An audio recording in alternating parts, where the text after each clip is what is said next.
Well, hello there, SPAC friends and family. It is shortly after 2 o'clock here on the West Coast, and it's Tuesday, so you know it must be time for SPAC Chat Live. SPAC Chat Live comes to you the first and the third Tuesday of the month. We're sandwiched between Tech Tuesday by Matt, as well as OPP, Original Portrait Photographers, hosted by Michael on the fourth Tuesday. We are glad you're here, and we have an all-star panel coming to us today. You are not going to believe who we have all together, all at the same time. I appreciate every single one who jumps in on this, but let me toss it over to our host for now to kick it off, Calvin Harrell. Good afternoon, good evening, good morning. If you're in Hawaii, you lucky folks. It's getting hot out here. I know you guys know how hot it is because various parts of the country are having real challenges. Of course, here in California, we're dealing with fires and canceled insurances all over the place. There are so many challenges that our businesses, as businesses, it's not just ours, but as businesses, we face on an everyday basis. One of the things that we talk about and we want to start to bring to you is resources and information on how to prepare for the upcoming season. Because at the end of the day, preparation results in success. And so we've put together and compiled a list. Actually, we didn't. I'm not going to tell you that. Gemini put together a nice list that we have that we're going to share with you. It'll be a PDF available on the website shortly.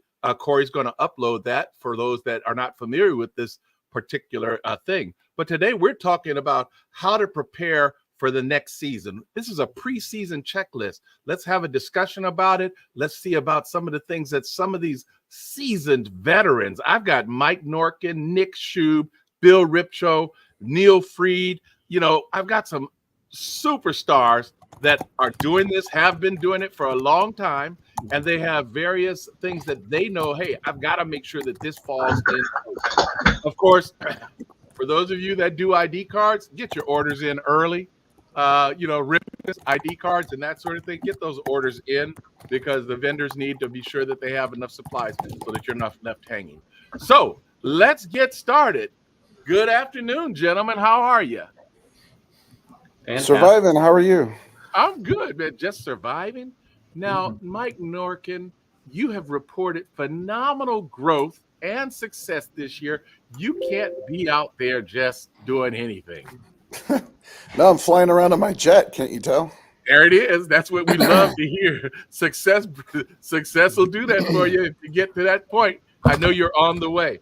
Hey, let's talk about equipment and whatnot, the things that need to be done in a preseason checklist environment. You know, there's a tick list, and I'm going to share that on screen in just a moment.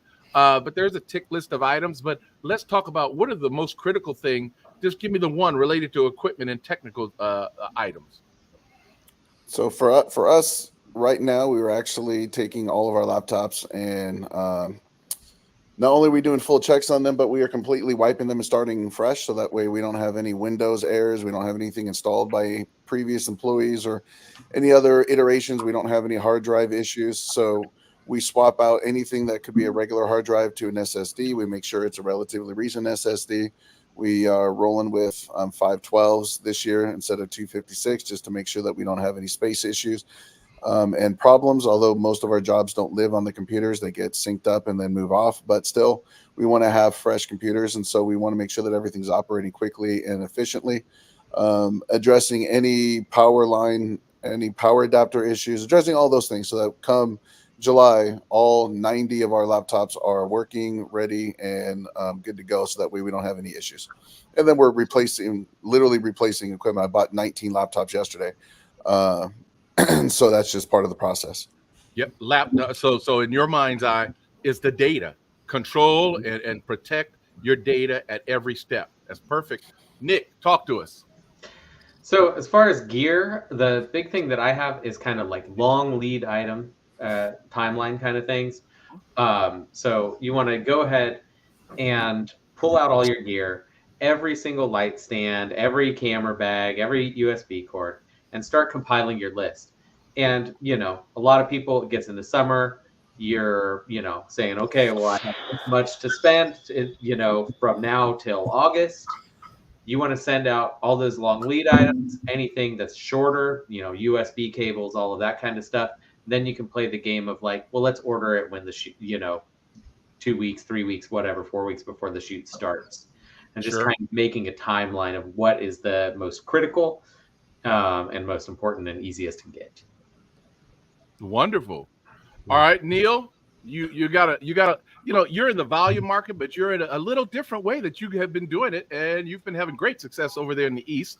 Talk to us about what your critical things are, because I know, or I believe, you have do you guys have all your own equipment, or do you have your photographers use their own equipment? No, about 3 years ago, we changed to we provide all the equipment to the photographers. Okay. And as we've grown, that's become critical to us. Sure. But one of the things that we work on and we have for years, is the mindset of, and trying to instill this on our people, that when it comes to equipment, something's working, it's in the shop, or it's in the trash. Period. The end. That how many times you reach into a bag, you grab something, oh, I meant to get that fixed. So that is a never-ending battle. It's working, it's in the shop, it's in the trash. Those are the three possible states of equipment. So right now we're going through all of the bags, all of the kits, and actually not only making sure that everything's there, but that everything's working. And everything is going to end up being in one of those three states. So for us, that's just critical. Yeah, absolutely. Every single light stand knob. Everything. Yeah. Hey, just a quick question. How are staff bringing equipment back? For those that have equipment coming back, how do they report that there's a breakage, that there's a potential damage, that challenges coming, et cetera? How are they reporting? Do you use forms? Is it just simply, here, this is broken? What is it? Yeah, so we're not that organized to have a form. All of our bags that go out, we use Asset Tiger. So every piece of equipment in the bag has got a barcode and an identifying number, and we know everything that's in the bag. We know what bag gets assigned to who, and then we also put an Apple, what do you call it? Those, the Apple tags. The air tag, yeah. An air tag. We put an air tag in the bag, and I'm embarrassed to say, but I will tell you that 2 years ago we forgot about a bag. I mean, we literally forgot about a bag, and we were checking all the Apple tags, and we found one. We're in Bethesda. We found one in Reston, which is a suburb not too far from us, probably 40 miles, and was one of our photographers. And I'm going to give her the benefit of the doubt. She had finished the season. She wasn't coming back. She didn't turn it in. We didn't check it off. So that saved us having an air tag. We try to, again, it's working. It's in the shop or it's in the trash. So throughout the season, as things break, we make it very low friction for people to tell us, hey, this broke. We get them another one, and we deal with it. Outstanding. Yeah. Outstanding. I think that air tag idea is a great one. You said it real quick, but for everybody here, you're using something called Asset Tiger. Asset Tiger. It's a great program. It's a web-based program for tracking all your equipment. You get you buy little. You've all seen these the barcode tags with the number. It says free photography. You can either scan it or enter the number. But if you buy the tags, the software is free. So we had played with some other companies that charged a lot of money for the software. I think the software works as well or better and easier than any other software I looked at. And you buy the tags. They don't charge for the software. We've used it about 4 years, and for us, it's done a great job. Fabulous. Yeah, Calvin, we actually, all of our leads have to fill out a form at the end of the day, grading the shoot 1 through 5. And part of that process is documenting each of the photographers, the cameras that they have with their serial numbers. So that way our production team can track if a camera is soft or not, if a camera's having issues, if a photographer specifically is having issues. But one of the final questions that we'll ask is, was anything broken on this shoot? And if they say yes, it opens up another series of questions. And then all of that gets sent to our director of photography, to all of our photo managers, and to every manager in the company. We have 9 offices in Southern California, so that equipment can be rotating around depending on what and where it was used, and so on and so forth. So everyone gets a copy, and then everyone's job is to figure out where it was last. If it was in their area, then they have to go retrieve it and then put it into the same state of repair that Neil talked about as well. And we also, like Neil, do air tags not only on all of our vehicles, but all equipment, laptops, cameras, anything that is worthwhile. It's actually pretty funny to look at a map and watch like 180 air tags moving around Southern California all over the place, because that's where everyone is. So it's kind of fun, and it's really cheap. You can buy these things for $25, and then you just buy batteries to replace them every 18 months or so. It's a really great way to track your stuff. And there's an iPhone within 50 feet almost always. So if you want to know where your stuff is, you don't have to be the one to carry it. That's a great way. And you just hide it in a bag. You don't even tell them it's there. You just put it in the bag and don't tell them where it is. And that way you know. So quickly on that AirTag, is it Android and iOS? It's or a is it strictly iPhone. iOS? It's a strictly iPhone Apple thing. I'm sure there's a compatible product for an Android, but if you're an iPhone user, or if you have an iPad, you don't have to have an iPhone. It can be an iPad, or you can even just log into apple.com, or not Apple, what is it, mac.com, or whatever it is. You can go find it there too. So there's a couple different options, so you don't have to be an iPhone person. Excellent. So that's a way to track your equipment. Hey, Bill, are you there? I am here. I know you're there, but you're a big black spot right now, brother. Tell me what button to push. My wife couldn't even figure it out. What do we got? It's all right, man. Talk to us. Tell us about what you think is one of the most critical things to do at the beginning of, or at this time of the year, in prep for the next year, related to equipment and technology. You say what is important. The most important thing becomes important when it's broken. So with that thought in mind, everything has to be checked. Nothing is too small. If it is important enough to take on your shoot, it's important enough to double check your stands, your tripods, your cameras. We just purchased a new set of laptops. They all have to be tested. Everything has to be tested. Your new equipment has to be tested. We're right now in the midst of opening up a new senior portrait studio, so imagine how long that list is with our lovely wife in charge. Couches, computers, signage, backgrounds, cameras, lenses, the whole bit. And don't forget about the vehicles. Starting tomorrow, they'll be taking each vehicle in for a day or two, going through each vehicle. When it comes back, it's detailed, waxed, and put in the parking lot. But every single thing that you have has to be gone through, and your company has to be gone through. The offices all get cleaned out. Fill the dumpster. Look at all the garbage you have gathered over the year. And we'll fill a few dumpsters just over the next couple of weeks of dumping everything out. Then comes in the crew to wax the floors and scrub everything. So every piece of equipment goes through, every vehicle's gone through, and every office has gone through. Neil, don't feel so bad, Neil. One of my teams left a set of risers. Oh, Jesus. I didn't need an air tag. The school called up. What the hell is this stuff? Right. And they were left set up, no doubt. I don't know if they're upset. I mean, Mike, the idea when someone says something's broken, how do you convey upon those people that the lights don't work is not a real good description of what's broken? How about light number 3 or what it's not doing? The description of what is broken, I think, is so important, because how many times at the end of the day you get a message when they fill out the form, camera's not working, or something like that. So very important to clarify what is broken and what went wrong with it. Absolutely. So let's kick down this list real quick. Gear maintenance, we've talked about it. Clean and inspect it all. Repairs and replacements. Hey, Neil has a real policy. It's either in the field, it's on the shelf, or it's in the trash. Making money or not, it's got to move. Battery, memory card checks. Hey, we didn't talk about the memory cards, but yes, you got to recycle those memory cards. Get them out of there. Put new ones in, folks. I think that, pardon me? Calvin, can you zoom in on your screen just a little bit? We cannot zoom in on the screen, unfortunately. Okay, if I come back, Mike, I might have a solution. So we're going to fix it. Mike Norkin talked about he's moving his cards from 256 to 512s. Is that correct, Mike? Those are the hard drives in the laptops. Oh, that's the hard drive. Okay. Yeah, but we use 100, either 64 or 128 gig SD cards, and we have a hard and fast rule that no one is allowed to format any card under any circumstances. We actually have a policy to keep all shoots onto cards. We log which card was at what shoot. And then when it basically gets to half to 3/4 full, we rotate it completely out of rotation and store it for the remainder of the year. In case for some stupid reason we have to go back, And in the last 5 years, we've had to do that maybe twice out of the thousands of shoots we've been on, because you just don't ever know. But we have a way of pulling the files off the card directly into Dropbox, which automatically zips them and stores them. And then it actually creates a brand new folder right onto the SD card. So every day it's a fresh set of cards. So we don't ever have that rollover problem. We don't ever have the forgotten files issue on those cards.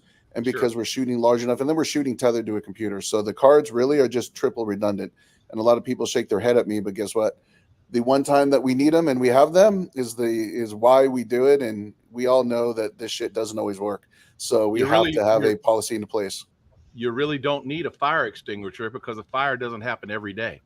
But when the fire happens, amen, you might be able to stay in your house because you put it out on the stove. Otherwise, you're out for a month. Hey, we're talking about backups. Verify your backup systems, software updates. Make sure all your software on every system is up to date.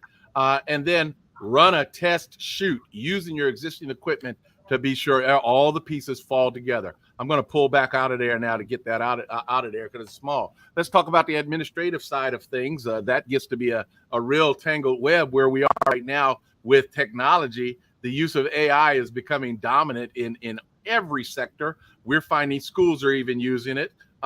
It's very interesting how schools are beginning to use it, whether it be for administrative tasks or for graphic creation and a variety of other things. What are you guys doing relative to the administrative cleanup and setup? Neil, let's start with you. Well, this may be a little bit of a tangent, but something that we're looking at for this current year. We just went through an experience where one of our principals, who's a really terrific principal and a terrific guy, and he's got a great school. This is the kind of guy who goes above and beyond most principals. Just got himself in a kind of a mess. There was a student in his school who was very, very disruptive, had some emotional issues, actually injured an assistant principal, and the student was running, and this principal grabbed him by his hoodie to get him to stop, to not endanger himself or anybody else. And he ended up getting arrested. And it's really horrible. And this is truly one of the great guys. But the mother claimed that her son was assaulted.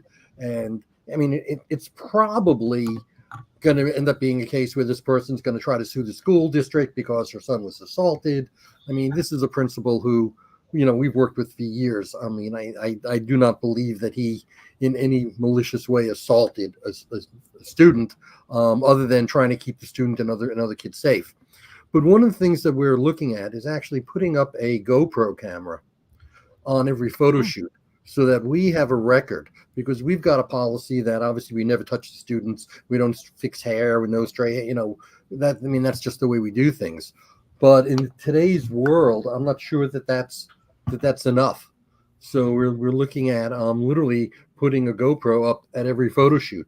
So we've got a record, because we've had instances where people have claimed things, and fortunately the school had a video, and the school was able to show that, hey, what the mom said happened did not happen. But I don't want to be beholden to the school having a video. So it pains me to say that this is where we're at nowadays, but that's something that we're really looking at rolling out this coming fall. Wow, that's a heavy one on behalf of that administrator, and they're not going to sue because there was assaulted. They're going to sue because there's some big deep pockets, and the settlement comes before the court case. Well, exactly. I mean, any reason you give a parent, I mean, they might be all over it, and it's a shame because this is truly one of the good guys in education. I mean, there's a lot of them, but he's one of them. Let's certainly hope that he gets it cleaned up, straightened out. Yeah, for sure. On it. Hey, Bill, you heard the question. Thank you for getting on the camera side. That's the beautiful thing. Well, it apparently did not like my other camera, but likes my laptop camera. There we go. So what we're talking about and what we're asking is for the administrative cleanup and straightening things out, et cetera, that takes place during this time of year. Well, what do you find to be the most important one? Bottom line profitability. I'm starting to see the boxes gathered in my office of all the school's folders, etc. And this is the time of the year where you start the project. Takes you about a week to go through each account, look at the profitability, see what you want to do with your prices, and go from there. But that's That's the most important right now. Now, Bill, you're talking about looking and seeing what you want to do relative to your prices. Are you not locked into prices with your schools at the time that you commit to them, or are they recurring schools that you had a relationship with and they trust you? That's a good question, Kelvin. If you're losing money on a school, you better raise your prices. Absolutely. Absolutely.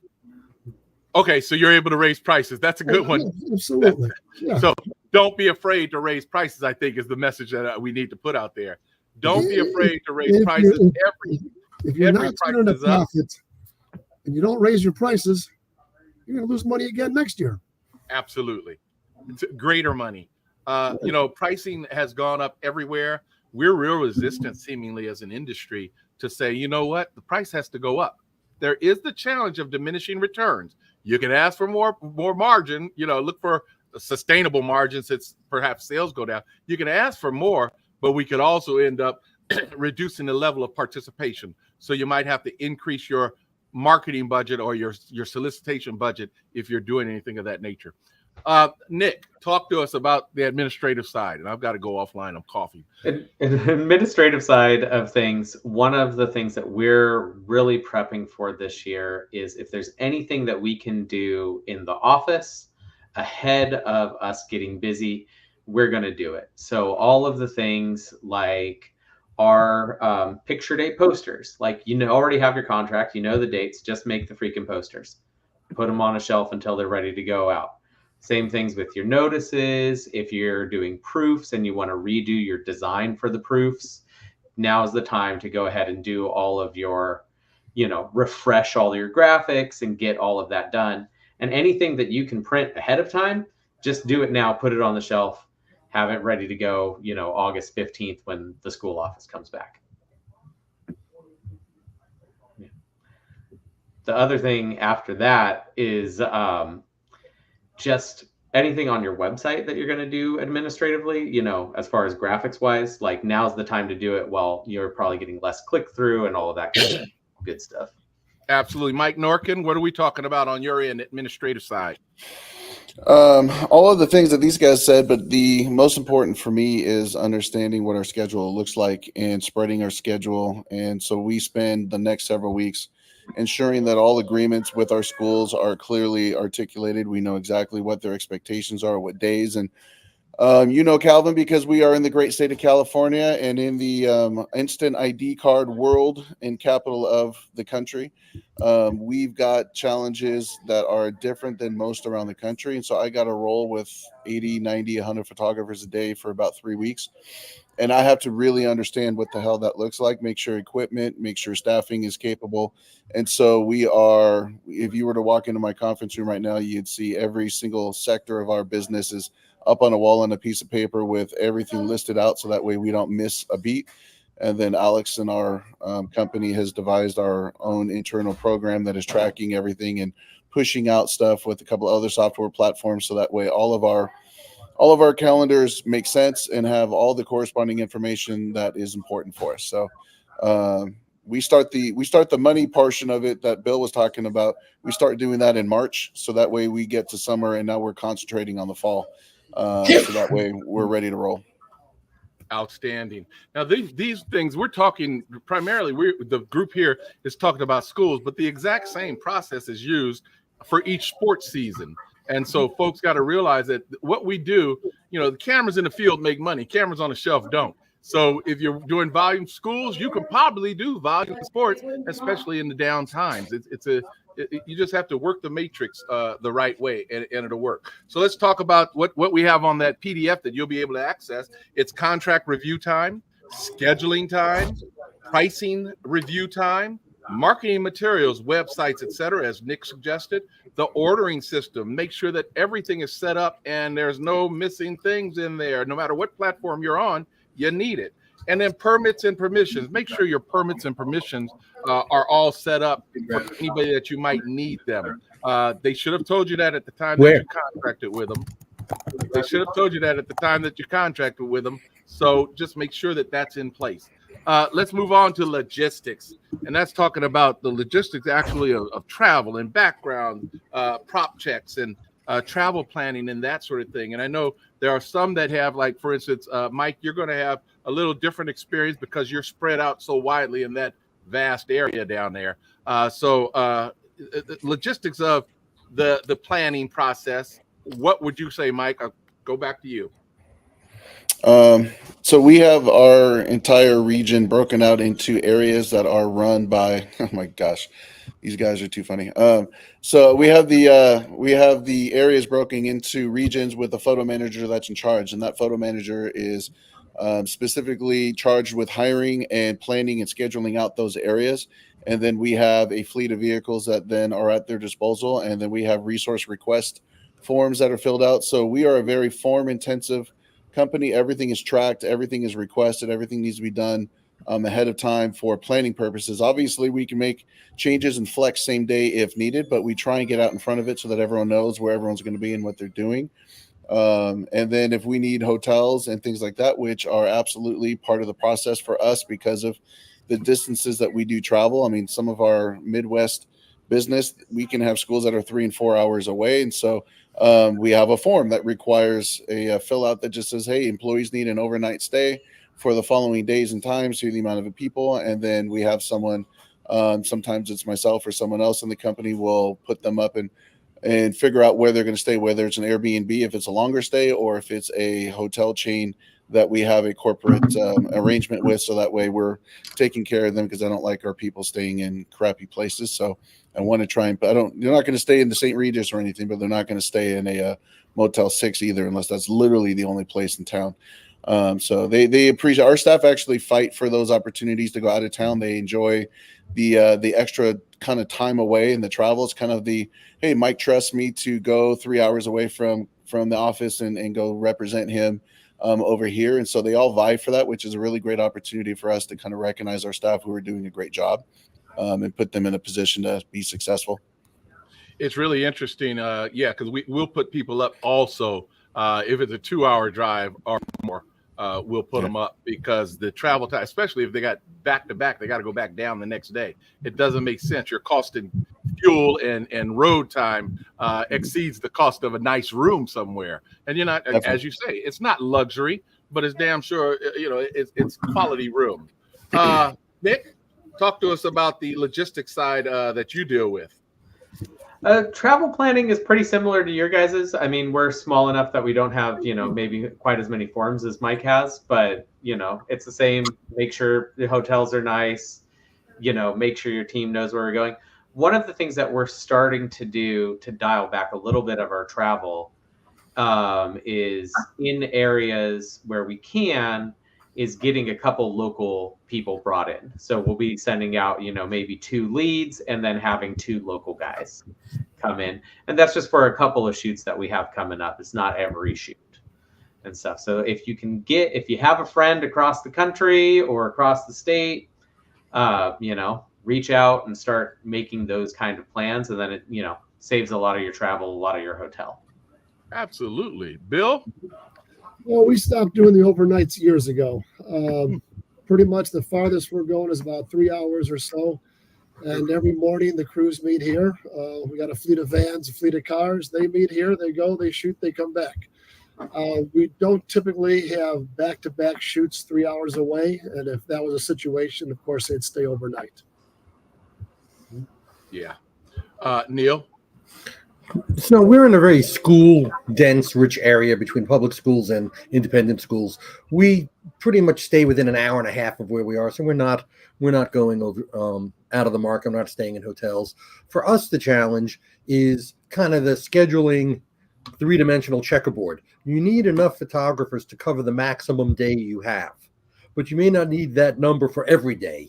So it's moving the schools around. So if you need 38 photographers maximum, you want to have the maximum number of days where you're using all 38. You don't want a day where you're up to 46, but then you've got nothing else for those extra. So that is, what we look at very carefully, trying to schedule the schools so we get the maximum utilization of the smallest number of photographers. Load balance. I was going to say, that's what we were talking about when I mentioned scheduling. That's, Neil, I'm glad you clarified that, because I don't think I did a very good job explaining that's what we're doing with our scheduling, is to do that.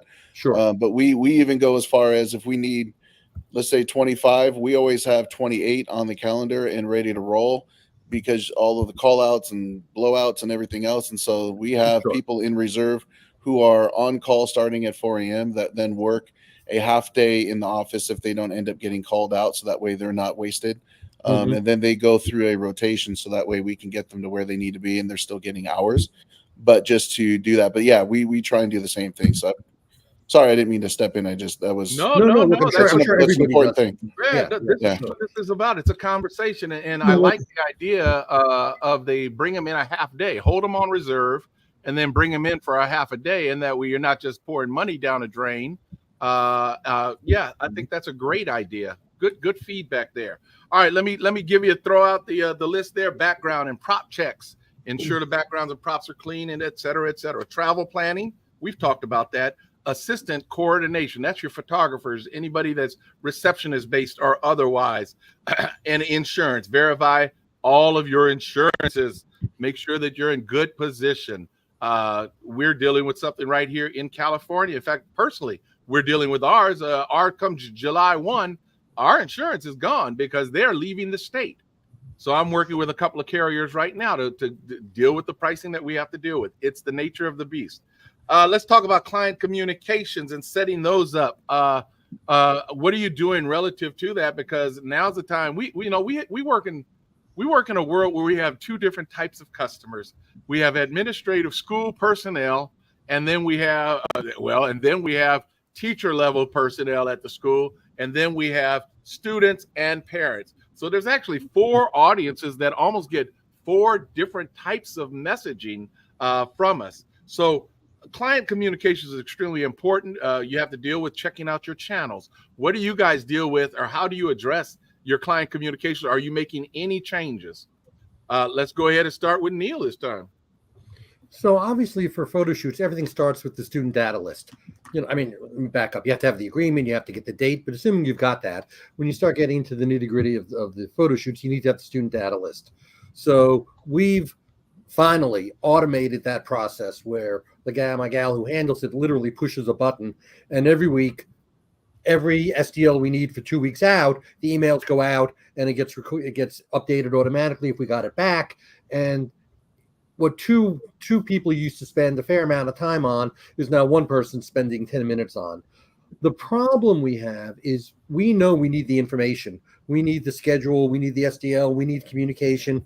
But the school people are too busy to bother. So where's that fine line between getting the information, letting them know we're on top of it, and annoying them? Because sometimes you have to ask 5+ times. So that's really what we struggle with. Trying to let them know that we're on top of it, we're on their side, we want to do a good job for them. But at the same time, if they don't get us what we need, we can't. So we're going to keep emailing, we're going to keep reaching out. And we don't want to get to the point where we become a problem to them. So that's kind of the friction for us, if they would just give us what we ask for when we ask for it, life would be grand. But that's kind of the friction point that we struggle with. But we're automating more and more of those communications. Okay. And Bill, what about you? Well, we're probably about 98% scheduled for the year.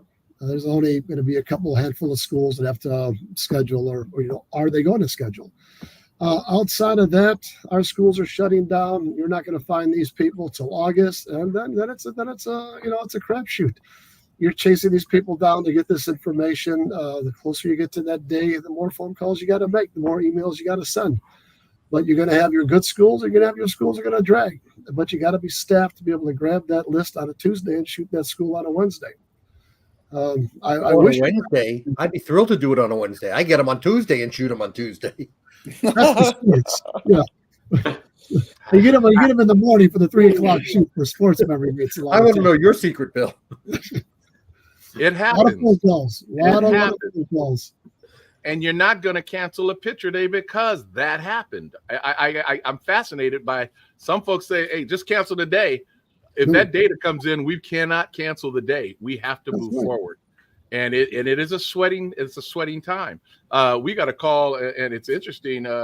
We got a call last week on a Friday that a summer school needs ID cards for 600 kids.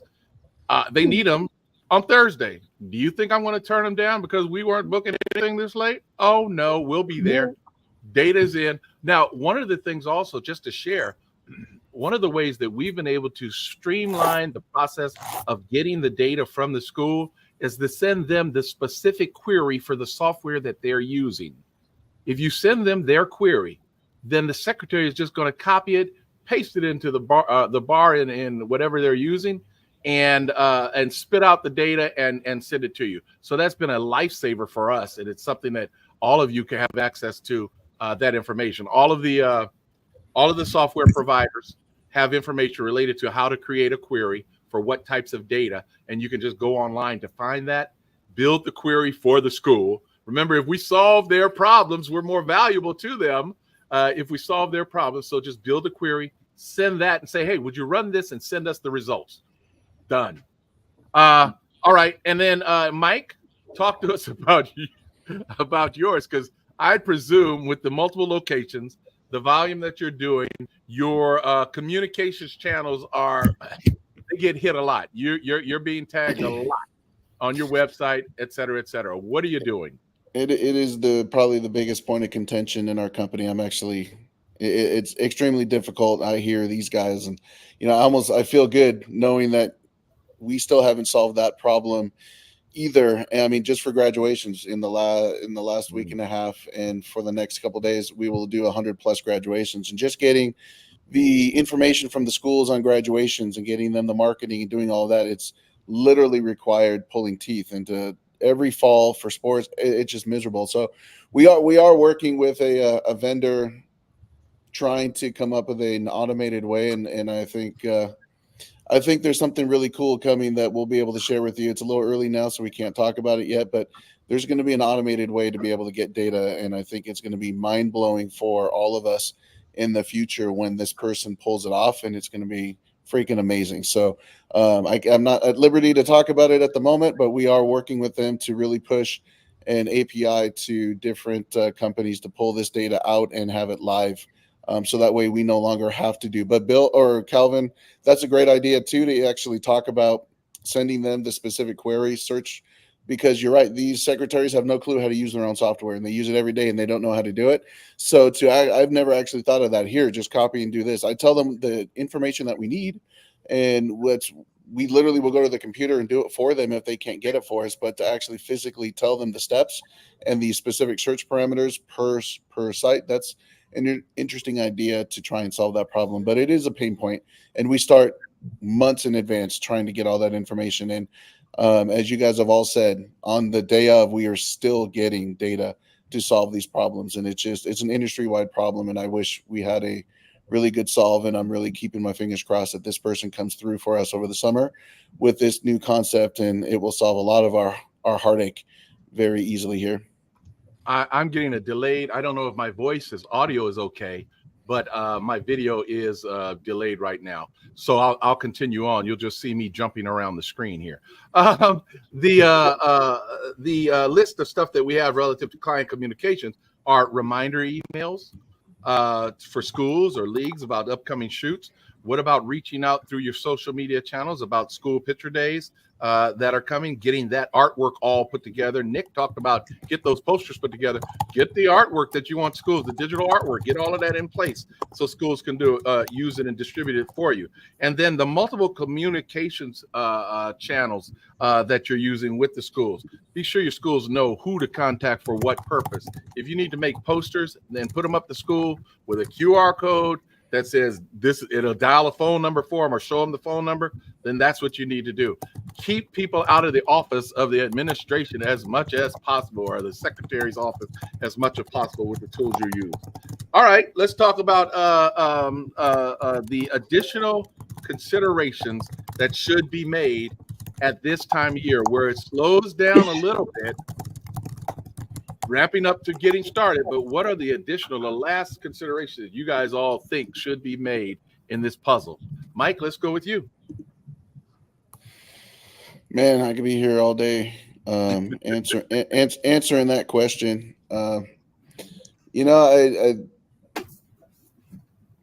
don't know that I have anything off the top of my head that's magical. I think trust but verify is just a phrase that comes to mind. I think it's so often we rely on past practices or the last time we used this, and some of the great information that's been shared here already is test it out, try it out, make sure it works, make sure that process works, make sure that the very first time. There's so many photographers I've seen go out onto volume photography shoots for the very first time, and they're like, yeah, we're just trying this out now on the day of. And I'm like, you're crazy. Why the heck did you not set this up and go through this process and find 20 people to run through and do it? So there's nothing like pressure of having a bunch of kids in line and a principal standing next to you and having your computer break, your camera not work, your lights not work.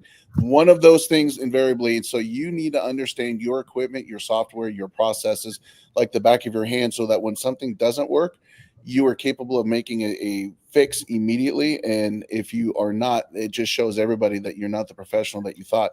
So do not show up on photo day with untrained people who have never touched the stuff, don't understand what they're doing, don't understand the why behind it, and don't set yourself up for failure. So spend this summer practicing, perfecting. Even those of us that have been doing it for a long time, I'm going to spend a good portion of my summer testing out all of our equipment, testing out our processes, making sure that our standard operating procedures actually make sense, have things been updated and moved forward. So that way we know that what we're doing, because come July, it's game on, and we will not stop until December, and we won't have time to do it then. So between now and the middle of July is when we've got to get it all figured out. Outstanding. Nick? One of the things in regards to kind of training and whatnot is now's the time, if you have employees and you want to give them a little bit of extra training ahead of the season, things like getting your you have your regular training as far as your school day protocol, but then also things like, hey, do people need to get fingerprints because they're new at this school district this year? Send everybody out to get fingerprints, because that takes forever sometimes. Other things like we're going to have everybody get Safe Sport certified during the summer. And so things like that, where if there's any kind of certifications or, kind of things that you need to do, now's the slow time. Send everybody out when you don't have to pull them off of a shoot because you're like, oh, I forgot. You got to go do your fingerprints before you can go to this district, whatever. Send everybody out now. Makes sense. Bill? The small things. Your manuals. Go through all your manuals. Make sure they're exact. You make a lot of changes over the season. Does your manuals reflect that? What about your equipment pull sheets? You have your equipment managers and your people that are pulling the equipment for the next day. With all the changes you've made, do your pull sheets represent what needs to be done? And then hiring. I don't know about you guys, but up here in Cleveland, I'd say about 50% of the scheduled interviews don't show up for the interview. And that's you've got to hire a lot of people, and I always hire at least 25% more than I need. Then you juggle them during the season, make sure they're getting their hours. Always have people in-house that are ready to go out as soon as you get that call at 4:30 in the morning. Car broke down, excuse 900, 2,000, whatever. We have at least 3 to 4 people in-house that are crew leaders or professional photographers that I call them at 5 in the morning. You're not going to be in customer service. You're not going to be in data. You're going to St. Mary's School. So have your plan, have your backup to your plan, have your backup to your backup. When you got those 3 things in line, then you can march. Neil Freed. So it's interesting. We finish our last graduation next week, and 10 days later, we're hiring new photographers for next year. I mean, there's and we're actually starting seniors next week for next year. So the seasons are just, kind of running one into another. One thing we're putting a push on this off season is we have, and I'm sure everybody does, some form of a person in charge on a photo shoot. So we have what we call a PIC, photographer in charge, and we're really putting a lot more emphasis and resources into training that person. So like Mike, when you said, when the principal's there and kids are in line and the lights aren't going off or something's not working or the camera's break, that the PIC is really the person who everybody knows they're going to come in and they've got the training, the experience, the knowledge to get things moving again. So what we don't want to have is everybody just saying, what do we do? What do we do? So we've done a good job of having a PIC on every job. We probably haven't done as good a job as we could have in terms of training them and really giving them the tools and the in-depth knowledge they need to do a better job. So that's our push for this off season, really beefing up our PIC training. And I will end the last one. I'm going to add the last one is to consider the workshops and training that you can get access to during the course of the year. Look at your schedule and block that time off. You run the business or the business will run you. You have to be able to understand that the SPAC conference, boy, that's a good segue, huh? The SPAC conference in January, hey, the SPOA conference, the MVP conference that's coming up in June and July, all of these conferences, as well as Sync and all of the others, we're not in a competitive environment as a conference organizer. This is a matter of collaboratively creating a community that works together to build the industry, to share expertise, information that these gentlemen have shared with us today. It just tells you, whoa, there's a lot of support here that we won't find in any other organization. So we want to make sure that you block off those dates in January and plan to be at SPAC 2025. It's our 70th anniversary. It's a big number. It's a big year. And we're probably going to be doing several things a little bit differently that we think everybody's going to love. Corey, I'm going to turn it to you. Gentlemen, I want to thank all of you for joining us, because when I saw the list coming in after Corey put the message out, I saw the list coming in. I'm like, oh, no, this is a superstar team. Thank you so very much for coming. I'm going to end this segment by saying there's one more thing that you all should do, and that is take some time for yourself. Clear the mental load. If that means you need to write it all down and chicken scratch on a piece of paper to get it out, spend time with the ones that you love the most.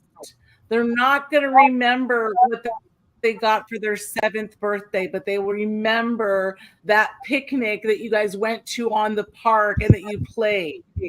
Don't always think you have to throw money at something because you feel guilty for lack of time. It's just about the one-on-one time that you're not looking at a device and spending time with your loved ones. So that is going to be my last thing to add to your checklist, because it's important. What if we love our computers? You need to take a break from screen time. Yes, give your mind a minute to be creative outdoors. Do you remember setting up a fort in your living room as a child? You didn't realize that was a chair and a blanket or whatever, but in your imagination, it was whatever you wanted it to be. And we all need to allow ourselves that moment to be creative mentally. Listen to some music that makes you happy. Corey, that's all my message. Corey, I'm going to tell Carly you said that you stop throwing money at her. So when you hear from her, you guys can discuss it. Okay, not a problem. I think she probably would rather have a great conversation with you, and and maybe share a great glass of wine, than having to go out to a $400 that's overpriced food for food that looks like this big on the plate. Cooked together in the kitchen and then dance the salsa. Corey, yeah. What you got? Any special announcements we got right now? Because I know that we announced the winners for the SPAC. Yes. Do you have that graphic ready, Calvin? No. Which graphic here? Okay. So we announced on June 1st, we had 3 scholarship recipients. We had over 40 applications from all over the United States. And we did get a selection for an East Coast, Central, and a West Coast. All of those recipients have received their letter. They're getting $1,500 from SPAC. And Sony is also giving them a Sony camera and kit along with it. Very inspiring. 2 kids were yearbook. One was a yearbook editor. Another one was the whole sports section of the yearbook. He took a ton of action photos of sports. Amazing work. The other girl was more like graphic artist kind of work that she did. Phenomenal work. And again, we asked them to stay in touch with us because They all could be awesome employees once they get their education. It would be phenomenal. So that's the big announcement there.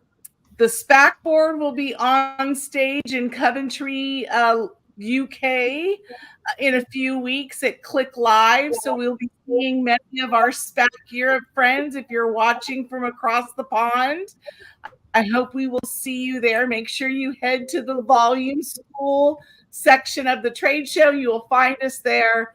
And the board is speaking twice, once on the main stage, and the other one is a 3-hour classroom experience. Looking forward to seeing you there. SPAC will be at MVP. SPAC will be at SPOA. And we're even taking a little road trip, aren't we, Calvin? We are checking out some new locations. We are on our last year of our contract at South Point, and we are doing our due diligence to see what other options we have in Las Vegas, and seeing how they might come in price point wise.